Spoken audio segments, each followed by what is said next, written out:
Nous prendrons aujourd'hui un extrait de la Bhagavad Gita hindou, un des plus grands livres de l'humanité. Parmi de nombreuses traductions, j'ai choisi celle de Sylvain Lévy et Joseph Stickney, parue aux éditions Adrien Maisonneuve à Paris.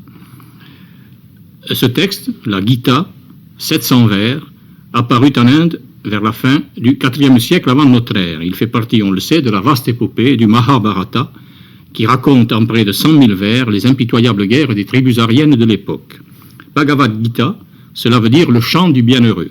Et le bienheureux, c'est le dieu Krishna, qui s'adresse ici au roi Arjuna, dont il conduit le char, lors de la bataille que celui-ci va livrer à sa famille qui lui dispute le trône. Arjuna, lui, ne veut pas se battre. Au début de la Gita, il laisse tomber son arc. Non par lâcheté, mais parce qu'à ses yeux, tuer, c'est un péché. Tu n'as pas compris la loi, lui répond Krishna. Tu appartiens à la caste des guerriers. Tu dois donc te battre, et même tu dois tuer. La Gita est donc d'abord un chant profond sur le mystère de la mort, qui aux yeux du dieu Krishna n'existe pas. Écrite dans une période de grandes convulsions et de grandes destructions historiques, elle admet donc la fatalité des guerres et la fatalité de la mort. Mais elle est surtout, dans ces 700 vers, une profonde méditation sur l'action humaine, considérée avec l'amour et la connaissance comme l'une des voies qui conduisent à la délivrance spirituelle de l'homme. Ce passage est lu par Pierre Constant.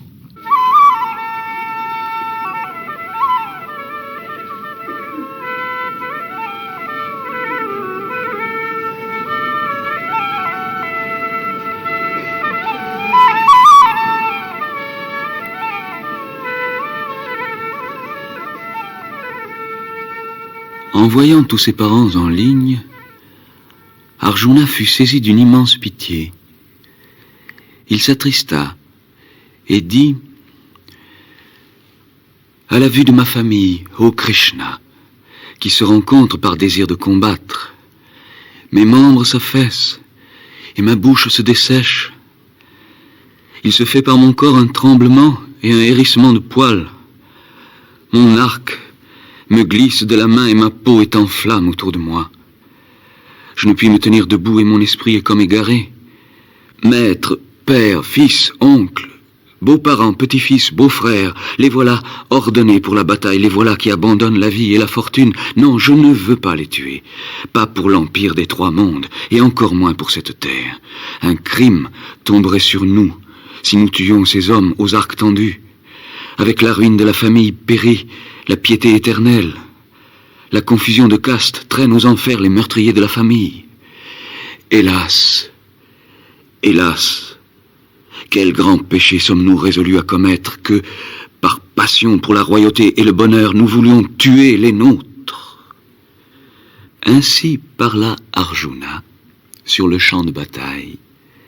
Il s'assit sur le banc du char, puis il rejeta son arc avec la flèche, car son cœur tressaillait de douleur. Alors, tandis qu'il défaillait, Krishna lui adressa cette parole. D'où vient que cette peur s'empare de toi dans ce moment suprême? La peur qui plaît aux ignobles, qui ferme le ciel, qui donne le mauvais renom. Défends-toi de la faiblesse, Partha. Elle ne te sied pas. Rejette cette lâcheté puérile du cœur et tiens-toi debout, affligeur de tes ennemis. Et le bienheureux dit encore,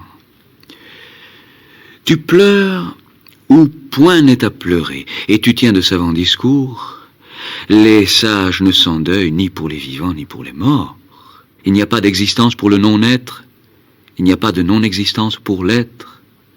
Une mort à cet impérissable, personne ne peut la lui donner. Ces corps qu'on dit finir, ils appartiennent à l'éternel incorporé et à l'inconnaissable.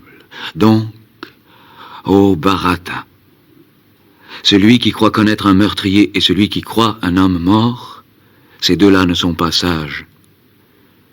L'homme ne fait mourir ni ne meurt. Il ne naît pas ni ne meurt jamais, n'ayant jamais été, ne pouvant être encore, non né, éternel, continuel, antique. Il ne meurt pas alors que meurt son corps. Celui qui connaît l'impérissant, l'éternel, le non-né, l'indissoluble, comment cet homme parta? Ferait-il tuer et tuerait-il lui-même? Et qui? Ni les armes ne le blessent, ni le feu ne le brûle, ni les eaux ne le mouillent, ni le vent ne le dessèche. Coupure, brûlure, mouillure, dessèchement, il n'en ressent rien. L'Éternel, l'omniprésent, le stable, l'immobile, le sempiternel, l'irrévélé, l'inimaginable, l'immuable, ainsi s'appelle-t-il. C'est pourquoi, l'ayant connu, ô toi aux longs bras, tu ne dois pas te lamenter. Pour qui naquit la mort est certaine, certaine la naissance, pour qui mourut. L'incorporé est à jamais invulnérable dans le corps de tout homme. Aussi, en t'apercevant de ton devoir, tu ne dois pas trembler. Le combat que prescrit le devoir, rien n'est mieux pour le guerrier. Heureux le kshatriya qui accepte semblable bataille. Donc relève-toi, résous-toi au combat. Bonheur, malheur, gain, perte, victoire, défaite, qu'ils te soient égaux. Apprête-toi au combat. Non, tu n'acquerras point de crime. Indifférent au succès comme à l'acte, cherche le refuge dans la raison. Car, doué de raison, l'homme ici-bas abandonne tant le bien que le mal. Apprête-toi donc à l'union, car l'union est le savoir dans les actes. Alors Arjuna dit, si tu crois à la raison supérieure à l'action, Yanadharna, comment alors me pousses-tu dans cette action atroce? Par tes paroles mélangées, tu m'as comme affolé l'esprit. Cela seul, dis-le-moi. Donne-moi le discernement pour que je m'acquière le meilleur. Le bienheureux dit, qu'est-ce que l'acte? Qu'est-ce que le sans-acte? C'est là que les sages même sont pris de vertige. Il faut s'éclairer sur l'acte, il faut s'éclairer sur le sans-acte. Touffu est la voie de l'acte. Quiconque voit dans l'acte le sans-acte, et dans le sans-acte l'acte, celui-là est raisonnable parmi les hommes. Il est en état d'union, il fait la totalité des actes. Il a rejeté l'attachement au fruit de l'action. Toujours satisfait et sans soutien, même allé très avant dans l'action, il ne fait aucune action, il est sans souhait, il a dompté l'esprit et le moi, il a abandonné toute propriété, ce n'est que son corps qui fait l'action, et il n'en tire aucun péché. Indifférent au succès et à l'échec, alors même qu'il agit, il n'en est point lié. Ses attaches sont parties. Délivré et l'esprit établi dans la connaissance, il fait l'action en vue du sacrifice seul. Pour lui, elle se délie et se dissout. Dévot au Dieu, on va au Dieu. Dévot au man, on va au man. Dévot au démon, on va au démon. Mais qui m'adore vient à moi.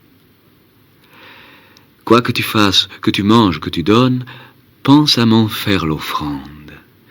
Ainsi, tu te délivreras des fruits du bien et du mal, des chaînes de l'acte, et, affranchi dans l'union du renoncement, tu viendras jusqu'à moi. Je suis le même pour tous les êtres. Je n'aime ni ne hais, mais les dévots qui m'adorent, ils sont en moi, je suis en eux. Fût-ce un vrai méchant, si un homme m'adore, et s'il m'adore sans partage, il faut le tenir pour un saint, il a pris le bon parti. Bientôt, il devient la loi même. Il pénètre à jamais dans l'apaisement. C'est ainsi que chaque homme, s'il agit conformément à sa nature, atteint la perfection, car tout homme, s'il m'offre en hommage son acte propre, arrive à l'accomplissement. Mais si alors, par égoïsme, tu dis « je ne combattrai point », vaine est ta résolution. La nature te contraindra. Oui, l'acte de ton essence te lie. Ce que par égarement tu ne veux pas faire, tu le feras quand même, malgré toi. Le souverain de tous les êtres, Arjuna, se tient dans la région du cœur. Tout comme les voyageurs d'un char, il les promène par sa magie. Va à lui pour refuge de tout ton être, ô Bharata. Et c'est ainsi que je te proclame la science plus secrète que le secret. Tâte-la bien tout entière, puis comme tu veux, agis. Mais, dernier secret de tous, écoute encore ma parole suprême, car tu m'es très cher, c'est pourquoi je te dirai ton bien. Détache-toi de toutes les lois. Mais cette parole, ne la dis jamais à l'homme sans mortification, sans adoration, sans obéissance, ni à l'homme qui murmure contre moi. Mais quiconque énoncera à mes adorateurs ce suprême secret, en me faisant la suprême adoration, il viendra à moi, ce n'est point douteux. Et entre les hommes, personne plus que lui ne me fait de plaisir, et personne ne sera qui me soit plus cher que lui sur la terre. Quiconque lira notre entretien sur la loi, il m'aura sacrifié par le sacrifice de la science. Voilà ma pensée. As-tu écouté, Partha, d'un esprit recueilli? Est-ce que le trouble de l'ignorance a disparu pour toi? Arjuna dit, fini l'égarement, et de par ta grâce, j'ai acquis la science. Me voilà debout, mon doute s'est dissipé, je ferai comme tu dis. Et Samjaya dit,